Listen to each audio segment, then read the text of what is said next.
আমি আবার বললাম যে আমাদের রক্ষাকারী সংস্থাকে সব রকম সহযোগিতা করবেন। আচ্ছা জি আবার এই নাম্বারটা আমার আপনি সেভ করে রাখেন। এই নাম্বারটা আমার জাহাঙ্গীর। আচ্ছা ঠিক আছে ঠিক আছে, আপনি ঘাবড়াইয়েন না, আমরা আছি শক্ত, আমি শক্ত আছি না, আপনি ঘাবড়াই, আমরা নরমই পড়ি। জয় বাংলা, জয় বাংলা। আবার আপনি আমি ভাবলাম নাই, আমি আর এই ইতিমধ্যে সমস্ত ঘটনার পরে যে কত মানুষ মারা গেছে, আমাদের পুলিশ মাইনে ঝুলাই রেখে দেয়। জি জি আমাদের কর্মী মাইনে হাসপাতালে চিকিৎসা করতে গেলে তাকে টাইনে এনে ঝুলাই গুলি করে মারে, পুলিশের পিটায় মারা। এরকম বিভৎস ঘটনা কে দেখছে?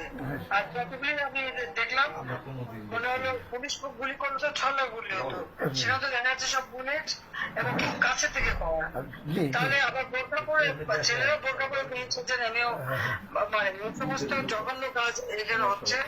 তো যাই হোক, দেশটাকে নিয়ে যে একটা খেলার মানে বস্তু পেয়ে গেছে, এই দেশে মানুষ রক্ত দিয়ে স্বাধীন করছে, সেটা তাদের মনে রাখা উচিত। আর এত উন্নতি করছে নষ্ট নয়, সেটাও তাদের বিবেচনা করা উচিত ছিল যে তারা তো নিজেই ব্যবহার করবে। আমি তো ব্যবহার করবো না, বা আমাকে ব্যবহার করবো বলে তৈরি করিনি, তৈরি করেছি আমি সাধারণ মানুষের জন্য, মানুষের সেবা দেওয়ার জন্য, মানুষের জীবনটা উন্নতি করার জন্য, তাই না? জি জি কাজে আপনারা যেভাবে আছেন আমার মনে হয় সবাই থাকেন, আর আপনারা ব্যবস্থা যথাযথ মর্যাদার সাথে পালন করেন। শেখ হাসিনা ভয় নাই,